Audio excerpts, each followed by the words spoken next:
Hello everyone. आज हम chapter 4 करने वाले हैं क्लास 6 का, जिसका नाम है sorting materials into groups. Sorting materials का मतलब क्या होता है? इसका मतलब है आपके पास कोई भी मटेरियल्स या कोई भी ऑब्जेक्ट्स हैं, उनको आप किस तरीके से सॉर्ट करते हो, मतलब किस तरीके से आप उनको सेपरेट करते हो। हम अगर किसी भी चीज़ को जैसे कि अरेंज करना चाहते हैं, तो हम उनकी सिमिलैरिटीज या फिर उनके बीच में जो डिफरेंस है उनके बेसिस पे हम उनको जो है सॉर्ट करते हैं। या तो उनके बीच में हम डिफरेंसेस देखेंगे या फिर हम उनके सिमिलैरिटीज देखेंगे। फॉर एग्जांपल, मान लीजिए कि आप जो है अपनी अलमारी को अरेंज करना चाहते हैं। ठीक है, तो आप कैसे करेंगे कि एक तरफ आप जो है पैंट्स रखेंगे, दूसरी तरफ आप अपनी शर्ट्स रखेंगे। This is the way to arrange it कि पैंट जितने भी सारे हैं वो एक लाइन में होंगे और आपकी जो शर्ट्स है वो एक तरफ होंगे। तो शुरू करते हैं। हमारा पहला टॉपिक है objects around us. We have seen that our food and clothes have so much variety in them. हमने लास्ट चैप्टर्स में देखा जो हमारा खाना है, हमारे कपड़े हैं, उसमें बहुत ज़्यादा वैरायटी हमारे पास अवेलेबल है। There are so much variety of food available in every different part of our India. Same with the clothes. Different type of clothes exist in today's world. So, like synthetic clothes are there, nylon, polyester. Natural clothes are also there, cotton, woolen, jute, etc. Not just food and clothes. अब हम सिर्फ कपड़े और food में ही जो variety जो है available नहीं है। There is such a vast variety, इतनी ज़्यादा वैरायटी हमें हर ऑब्जेक्ट में देखने को मिलती है। आप अगर अपने चारों ओर अभी बैठे हैं जहाँ पे, वहाँ पे देखेंगे तो आपको डिफरेंट काइंड ऑफ ऑब्जेक्ट्स आपको अपने चारों ओर देखने को मिलेंगे। सिर्फ एक रूम में, सिर्फ एक स्मॉल एरिया में आपको इतने सारे डिफरेंट काइंड ऑफ ऑब्जेक्ट देखने को मिलेंगे।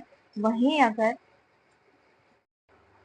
It seems that we need to know more about different metals. हमें जो है डिफरेंट मेटल्स के बारे में और जानकारी होना बहुत ज़रूरी है। तो इसकी वजह से हमारा सेकंड टॉपिक शुरू होता है, प्रॉपर्टीज ऑफ मेटेरियल्स। इसमें हम पढ़ेंगे कि क्या होती हैं प्रॉपर्टीज मेटेरियल की, जिसकी वजह से उनका ऑब्जेक्ट डिसाइड करता है कि इस ऑब्जेक्ट को बनाने में ये मेटेरियल आपका, पर्टिकुलर मेटेरियल आपका यूज होगा। Have you ever wondered why a tumbler is not made with a piece of cloth? क्या आपने कभी सोचा जो ग्लास टम्बलर होता है वो क्लोथ से क्यों नहीं बनाया जाता है? जैसे कि हम जानते हैं कि we generally use a tumbler to keep a liquid. हम जो टम्बलर है उसका इस्तेमाल जो है लिक्विड को रखने के लिए यूज करते हैं। अगर हम उसी को जो है कपड़े से बना देंगे तो जो भी जो पानी है वो क्या होगा, उसमें से निकल जाएगा। तो देयर इज नो यूज। तो उसका कोई जब इस्तेमाल नहीं है तो हम उसे कपड़े से बनाने का कोई मतलब नहीं बनता है। Therefore we would it not be silly, तो बेवकूफ बनती होगी। If we were to make a tumbler out of cloth, what we need for a tumbler is glass. अगर आपको टम्बलर बनाना है तो आप ग्लास का इस्तेमाल कर सकते हैं, प्लास्टिक का, मेटल का, और ऐसा कोई मेटल जो कि पानी को होल्ड कर पाए। Similarly it would not be wise to use paper like metals for cooking vessels. वैसे ही सेम तरीके से अगर आपको कुकिंग वेसल्स बनाना है तो आप पेपर मटेरियल नहीं यूज कर सकते, क्योंकि अगर आप कुकिंग मटेरियल को हीट पे रखते हैं, आपने स्टोव पे रखते हैं, तो वो तो वहीं के वहीं जल जाएगा, बर्न हो जाएगा। तो there is of no use. We see then that we choose a metal to make an object. अगर हम किसी मटेरियल को चूज करें कि इस पर्टिकुलर ऑब्जेक्ट के लिए हमें ये मटेरियल इस्तेमाल करना है, वो उसकी प्रॉपर्टीज पे डिपेंड करता है और वो क्या पर्पस सर्व कर रहा है, उस ऑब्जेक्ट को बनाने का क्या पर्पस है, इस पे डिपेंड करेगा कि हम कौन सा मटेरियल जो है उसके लिए इस्तेमाल करेंगे उसको बनाने के लिए। So what are all the properties of metal that would be important of the usage. तो सम प्रॉपर्टीज यहाँ पे आपको डिस्कस की गई है कि कौन सी प्रॉपर्टीज आपको ध्यान रखनी है कि इसका यूसेज क्या है और इसका क्या फायदा हो सकता है उस ऑब्जेक्ट को बनाने के लिए। सबसे पहला प्रॉपर्टी है अपीयरेंस, कि वो दिखता कैसे है। जो मटेरियल्स डिफरेंट दिखते हैं, आप materials usually look different from each other. आपको पता है कि मेटल जो है एक दूसरे से डिफरेंट दिखते हैं। वुड जो है डिफरेंट दिखती है आयरन से, आयरन जो है डिफरेंट दिखेगा कॉपर और एल्यूमिनियम से। लेकिन वही सेम टाइम अगर हम देखें, copper, aluminium and iron, they are they have some similarity because they are not wood, they are metals. आप नेक्स्ट टॉपिक में पढ़ेंगे कि ये तीनों क्या है, मेटल्स है। ठीक है, तो और ये इनकी सेम प्रॉपर्टी हो गई एंड ये वुड से डिफरेंट है।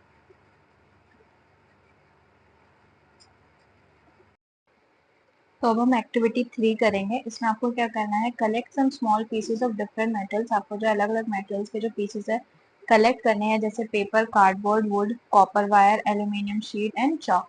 क्या इनमें से कोई भी जो ऑब्जेक्ट है वो आपको शाइनी अपेयर हो रहा है? Separate the shiny metals. आपको क्या करना है, इनमें से जो भी मटेरियल अगर आपको शाइनी लग रहा है उसको सेपरेट करना है, और जो नॉन शाइनी है उसको अलग करना है। फॉर एग्जाम्पल पेपर आपका नॉन शाइनी होगा, कार्डबोर्ड भी नॉन शाइनी होगा, वुड भी नॉन शाइनी होगा, लेकिन कॉपर वायर क्या होगा आपका, शाइनी होगा। एल्यूमिनियम शीट आपकी शाइनी होगी, चौक आपका नहीं होगा।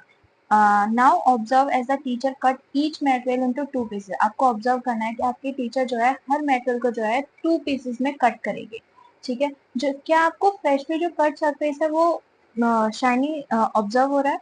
Does the freshly cut surface of some of these metals appear shiny? अगर ऐसा है तो आपको उन आइटम्स को भी क्या करना है, शाइनी कैटेगरी में इंक्लूड करना है। Do you notice such a shine or lustre?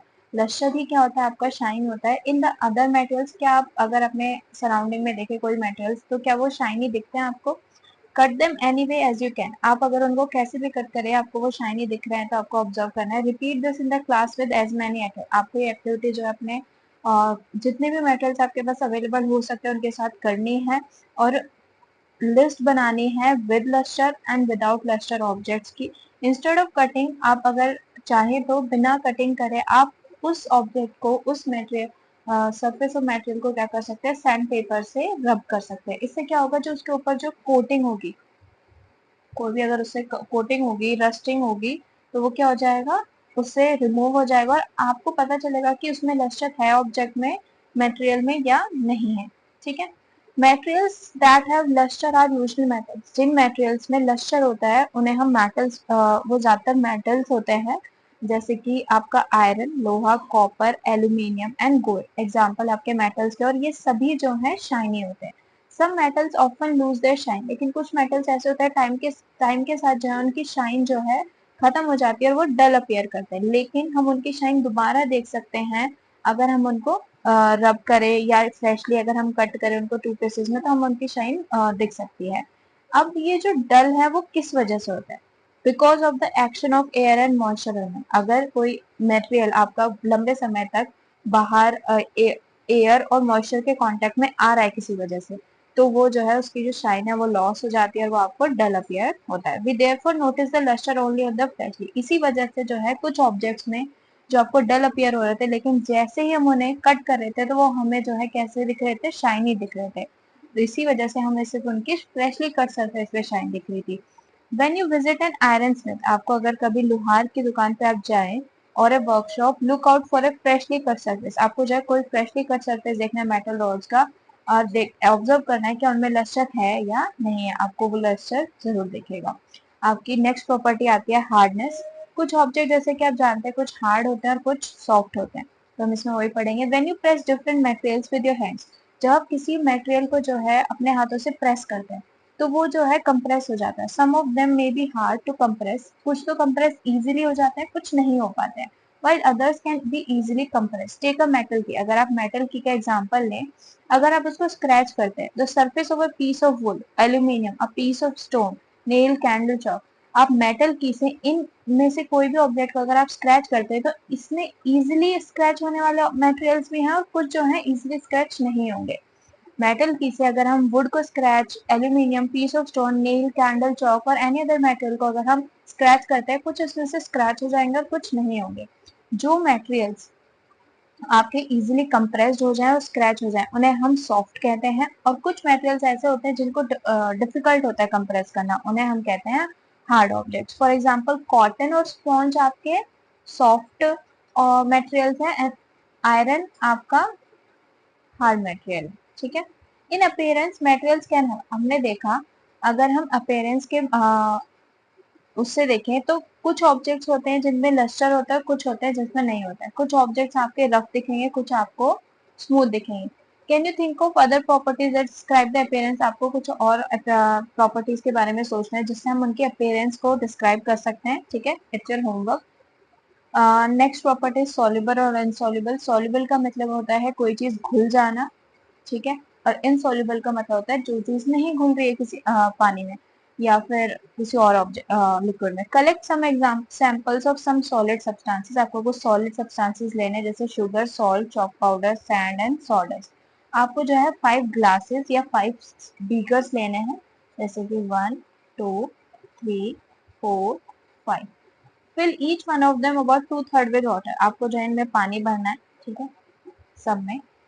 Add a small amount of sugar on the first glass. आपको फर्स्ट ग्लास में शुगर, देन आपका सॉल्ट था, देन फिर आपका soil, sawdust and another one is chalk powder. ठीक है, आपको इनको मिक्स करना है 1 स्पून सब में.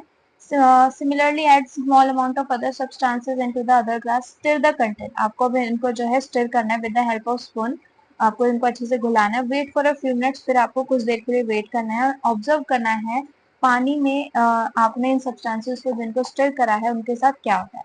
आप नोट करेंगे कि कुछ सब्सटेंसेस जो है आपके सॉल्युबल हो पा रहे हैं, कुछ जो है नहीं हो पा रहे. शुगर को आप अगर एब्जॉर्ब करेंगे तो वो आपका क्या हो पाएगा, सॉल्युबल हो पाएगा. सॉल्ट भी आपका सॉल्युबल हो पाएगा, सॉइल आपका नहीं हो पाएगा, सॉडस्ट आपका नहीं आएगा, चॉक पाउडर आपका नहीं होगा soluble. Observe what happens to substances added to water. मैंने ऑब्जर्व करके आपको बता दिया. ऐसा आप नोटिस करेंगे अगर आप एक्सपेरिमेंट खुद से करते हैं. और आपको जो है ये ऑब्जर्वेशन टेबल 4.3 में लिखनी है. ठीक है, जो सॉल्युबल नहीं होगा वो ऐसे दिखेगा. नहीं, so it is soluble and it is not soluble, I think. ठीक है, सॉल्ट आपका कंप्लीटली गायब हो रहा था, शुगर आपका कंप्लीटली गायब हो रहा है, सैंड आपका नहीं हो पाएगा, चॉक पाउडर आपका नहीं हो पाएगा, सॉडस्ट भी नहीं हो पाएगा. You will notice that some substances are completely disappear. हम इसमें नोटिस करेंगे इस एक्टिविटी में कुछ सब्सटेंसेस बिल्कुल डिसअपियर्ड हो रहे थे, बिल्कुल डिसॉल्व हो रहे थे. ऐसे ऐसा सब्सटेंसेस जो पानी में बिल्कुल अच्छे से डिसॉल्व हो पा रहे हैं उन्हें हम सॉल्युबल बोलते हैं पानी के अंदर. कुछ सब्सटेंसेस ऐसे होते हैं जो do not mix with water, वो पानी में मिक्स नहीं हो पाते हैं. They do not disappear even after we stir for a long time. अगर हम उन्हें कितने ही लंबे समय तक स्टिर करेंगे वो फिर भी मिक्स नहीं होते हैं. ऐसे सब्सटेंसेस को हम बोलते हैं इनसॉल्युबल इन वाटर. वाटर आपका एक बहुत इंपॉर्टेंट रोल प्ले करता है आपकी बॉडी की फंक्शनिंग में, क्योंकि बहुत ज्यादा जो सब्सटेंसेस हैं उनको डिसॉल्व करने के लिए ये हेल्पफुल होता है. क्या लिक्विड्स भी पानी में डिसॉल्व हो जाते हैं? आपको कुछ एग्जांपल्स यहाँ में ऐसे देखने को मिलेंगे, कुछ हो जाते हैं और कुछ नहीं होते हैं. एक्टिविटी 5 आपकी उसी के लिए है. आपको क्या करना है, विनेगर, सिरका लेना है, lemon juice, mustard oil and coconut oil, kerosene और कोई भी अगर आप लिक्विड ले सकते हैं. आपको जो है ग्लास टम्बलर लेना है, उसको पानी से भरना है आधा. फ्यू ड्रॉप्स आपको दूसरा लिक्विड डालना है, जैसे विनेगर एक में, सेकंड में लेमन जूस, थर्ड में मस्टर्ड ऑयल, फोर्थ में कोकोनट एंड फिफ्थ में केरोसिन. अगर फिर आपको स्टर करना है, फिर आपको 5 मिनट्स के लिए वेट करना है. आपको अब ऑब्जर्व करना है कौन सा लिक्विड मिक्स हो रहा है, कौन सा नहीं हो रहा था. आप नोटिस करेंगे कि जो विनेगर है वो आपका ऑब्जर्व बिल्कुल डिजोल्व हो रहा है, लेमन जूस आपका डिजोल्व हो रहा है, मस्टर्ड ऑयल आपका नहीं हो रहा है, कोकोनट ऑयल नहीं हो रहा है, केरोसिन नहीं हो रहा है. ये तीनों जो डिजोल्व नहीं हो रहे हैं ये आपके क्या करेंगे, एक लेयर आपकी उसमें बना लेंगे. मतलब कि वाटर लेयर अलग होगी और आपकी जो coconut oil, mustard oil, kerosene layer जो है अलग होगी. जैसे कि आपको इस वाले पिक्चर में देख पा रहे हैं, यहाँ पे ये ऑयल की लेयर डिफरेंट होगी एंड वाटर की ऑयल जो है आपकी, वाटर लेयर जो आपकी अलग से दिखेगी आपको. Repeat the same with other liquids. आपको ये एक्टिविटी जो है दूसरे लिक्विड के साथ भी जो है करनी है. ठीक है, और अपनी इस टेबल में लिखना है. लेमन जूस मिक्स वेल हो रहा है, मस्टर्ड ऑयल नहीं, कोकोनट ऑयल नहीं, केरोसिन नहीं. ठीक है, ये अगर डिजोल्व हो पा रहा है कोई भी लिक्विड और ये जब नहीं डिजोल्व हो पा रहा है. We notice that some liquid get completely mixed with water. हमने नोटिस करा कुछ लिक्विड जो है बिल्कुल कंप्लीटली डिजोल्व हो पा रहे थे, कुछ जो है नहीं मिक्स हो रहे थे, तो वो एक सेपरेट लेयर बना रहे थे जब हम उन्हें कुछ देर के लिए अलग से रख रहे थे. ठीक है, कुछ गैसेस, अब आपने सॉलिड्स करा, लिक्विड करा, अब हमारा गैसेस आता है. सेम गैसेस के साथ है, कुछ गैसेस ऐसी होंगी जो डिजोल्व हो जाती है पानी में, कुछ गैसेस ऐसी होंगी जो नहीं होते डिजोल्व. वाटर अगर हम देखें यूजली उसमें small quantity of gases dissolve already होती हैं. फॉर एग्जांपल जो आपका ऑक्सीजन गैस है वो पानी में डिजोल्व होती है, जो कि एनिमल्स, एक्वाटिक एनिमल्स और प्लांट जो होते हैं उनको सर्वाइवल के लिए इम्पोर्टेंट होती है. ये इम्पोर्टेंट है, आपके क्वेश्चंस भी इससे आते हैं. ठीक है, नेक्स्ट आपकी प्रॉपर्टी आती है फ्लोट एंड सिंक. कुछ ऑब्जेक्ट जो है तैरते हैं पानी में और कुछ जो है उसमें डूब जाते हैं, सिंक हो जाते हैं. ठीक है, while doing activity 4, you might have noticed that the insoluble solids separated out from water. जो insoluble solids थे उनको हम अलग कर सकते हैं पानी से. You may have also noticed this with some liquids in activity 5. Activity 5 में भी आपने ऑब्जर्व करा होगा, यहाँ पे कुछ लिक्विड्स को हम अलग कर सकते हैं, इस लेयर को हम अलग से निकाल सकते हैं यहाँ पे, और पानी से अलग कर सकते हैं। Some of these metal that do not mix with water floated to the surface of water. कुछ मेटल्स ऐसे होते हैं जो मिक्स नहीं होते पानी के साथ, वो पानी में फ्लोट करते हैं, ठीक है। अदर्स में have sunk to the bottom, और कुछ ऐसे मेटल्स होते हैं जो कि टम्बलर जो भी ग्लास है आपका उसके नीचे चले जाते हैं, right. We notice many examples of object that float in water sink. हमने जो है हम जो है बहुत सारे एग्जांपल्स ऐसे बता सकते हैं कि जो ऑब्जेक्ट जो आपका पानी में फ्लोट होगा, कुछ जो है आपके सिंक हो जाएंगे। अगर हम देखें ड्राइड लीव्स, सूखी पत्ती अगर आप पॉन्ड के सरफेस पे देखेंगे तो वो तैरती है, फ्लोट करती है। स्टोन अगर आप थ्रो करेंगे पॉन्ड में तो वो क्या हो जाएगा, सिंक हो जाएगा, ठीक है। A few drops of honey, few drops of honey आपकी क्या हो जाएंगी, सिंक हो जाएंगी, ठीक है। That you let fall into a glass of water, what happens to all of these. इन सबको क्या होता है, देखें यहाँ पे हम पिक्चर में देख पा रहे हैं, बॉल आपकी फ्लोट कर रही है, लीफ आपकी फ्लोट कर रही है, वुड आपका फ्लोट कर रहा है, वहीं आपके कॉइन्स एंड की दैट इज मेटल्स वो आपके क्या कर रहे हैं, सिंक कर रहे हैं। Boojho would like you to give him few example each, आप वो चाहते हैं कि आप उसको 5-5 एग्जांपल दें फ्लोट और सिंक के, एक of object that float and those that sink in water. What about testing these same metals to see if they float और sink in other liquids like oil. आपको यही टेस्टिंग क्या है, दूसरे लिक्विड के साथ करनी है, जैसे कि ऑयल के साथ आप ये कर सकते हैं।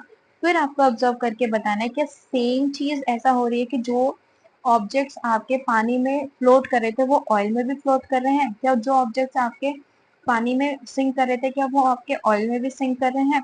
या आप अपने टीचर की मदद से एक्टिविटी इजीली कर सकते हैं और अपने घर पे भी कर सकते हैं। अब नेक्स्ट टॉपिक आता है हमारा, नेक्स्ट प्रॉपर्टी ट्रांसपेरेंसी। ट्रांसपेरेंसी का मतलब होता है कि कुछ ऑब्जेक्ट्स ऐसे होते हैं जिनके आर पार हम देख पाते हैं, मतलब कि इजीली हम सी थ्रू कर पाते हैं। तो वही पढ़ेंगे हम। You might have played the game of hide and seek, आपने छुपन छुपाई तो खेल खेला ही होगा। Think of some places where हम ऐसी जगह छुपते हैं जहां से हम अपने सीकर को, जो इसके टर्न है, उसको हम ना देखें। तो ऐसा हम ऐसी जगह कौन सी ढूंढते हैं जिसमें हम नहीं जिससे हम नहीं देख पाएंगे। Why did you choose those place, would you like, would you have tried to hide behind a glass window, क्या आप एक ग्लास विंडो के पीछे छिपोगे, नो ऑब्वियसली नॉट, क्योंकि उसके थ्रू आपका दोस्त जो आपको इजीली देख सकता है। और can you see through the all the metals, क्या हर जो मेटल्स होता है आप उसके आर पार देख पाते हैं, नो। कुछ ऐसे सब्सटेंसेस होते हैं, दो substances through which things can be seen, ऐसे सब्सटेंसेस जिनके थ्रू हम इजीली देख पाते हैं उन्हें हम ट्रांसपेरेंट बोलते हैं। उसके एग्जांपल्स हैं आपके ग्लास, वाटर, एयर एंड कुछ प्लास्टिक्स, ठीक है। उन्हें हम ट्रांसपेरेंट मेटल्स बोलते हैं। जैसे आपने देखा होगा शॉपकीपर्स क्या करते हैं, अपने biscuits, sweets and other eatable जो आइटम होता है उनको ग्लास कंटेनर्स में रखते हैं या प्लास्टिक कंटेनर जो कि ट्रांसपेरेंट हो, ताकि जो कस्टमर है उनको इजिली देख पाए और उनको खरीदे, ठीक है।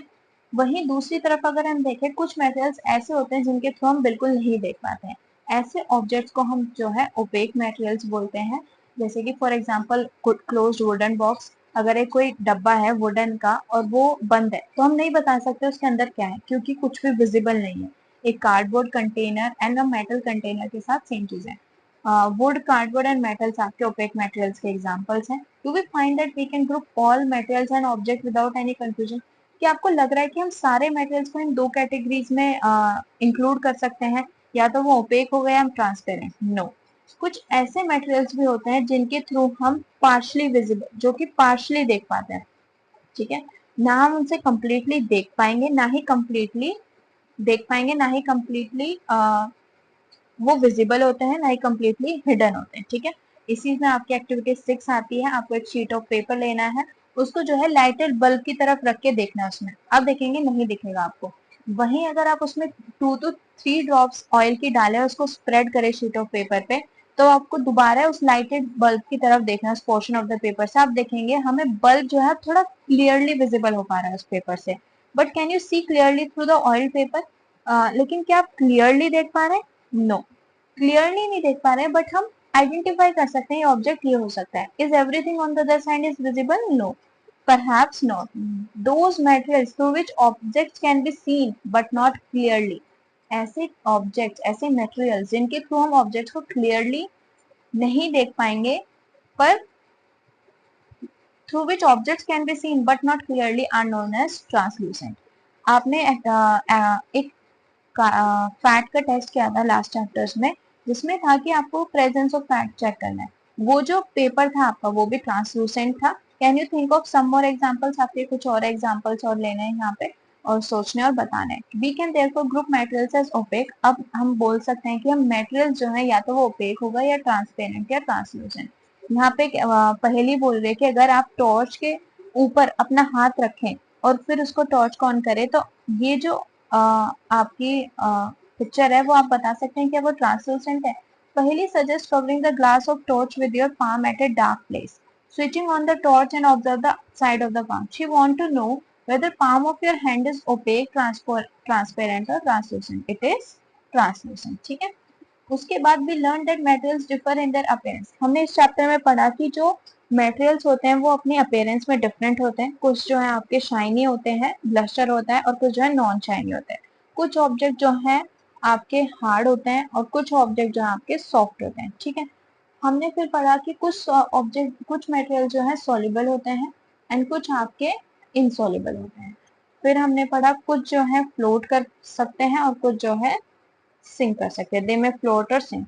नेक्स्ट कैटेगरी हमने पढ़ी आपकी ट्रांसपेरेंट, ओपेक एंड ट्रांसलूसेंट। जिन ऑब्जेक्ट्स के थ्रू हम देख पाए वो ट्रांसपेरेंट, जिन ऑब्जेक्ट्स के थ्रू हम जिन मटेरियल्स के थ्रू हम ना देख पाए उन्हें ओपेक, एंड जिन मटेरियल्स के थ्रू हम देख तो पाए but not clearly, that are translucent. Next conclusion इस चैप्टर में ये आता है, हम मटेरियल्स को ग्रुप कर सकते हैं उनकी सिमिलैरिटी या फिर डिफरेंसेस के बेसिस पे। ठीक है। जो ऑब्जेक्ट सिमिलर होंगे वो एक कैटेगरी में होंगे एंड डिफरेंट जो मटेरियल होगा वो डिफरेंट कैटेगरी में होगा। Why do we need to group metals? अब ये चैप्टर हमने पढ़ा ग्रुपिंग का, वो करने की जरूरत ही क्या है? अगर हम अपनी चीजों को सॉर्ट आउट करके रखेंगे, ग्रुपिंग करके रखेंगे, तो हमारी जो लाइफ है वो इजी हो पाएगी। हम किसी भी चीज को ढूंढ पाएंगे, आइडेंटिफाई कर पाएंगे easily. In everyday life we often group materials for our convenience. हम अपने कन्वीनियंस के लिए चीज करते हैं।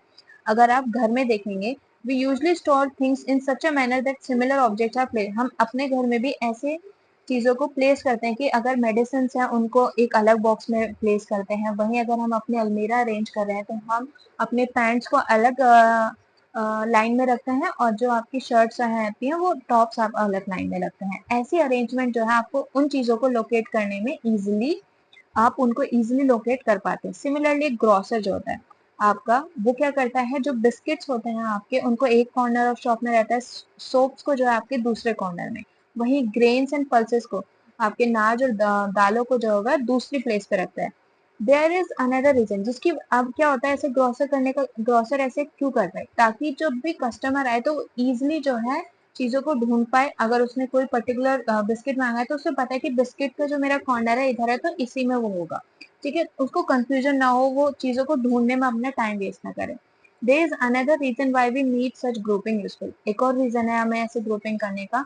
जब हम चीजों को डिवाइड करते हैं ग्रुप्स में, तो वो उनकी जो प्रॉपर्टीज होती हैं उनको स्टडी करने में और उनके बीच में जो उनके प्रॉपर्टीज के बीच में जो पैटर्न है उसको ऑब्जर्व करने में हमें बहुत मदद मिलती है, और जिसके बारे में हम अपनी हायर क्लासेस में पढ़ेंगे। Thank you so much, this chapter is done. Please like and comment अगर आपको अच्छा लगा है तो। Bye bye.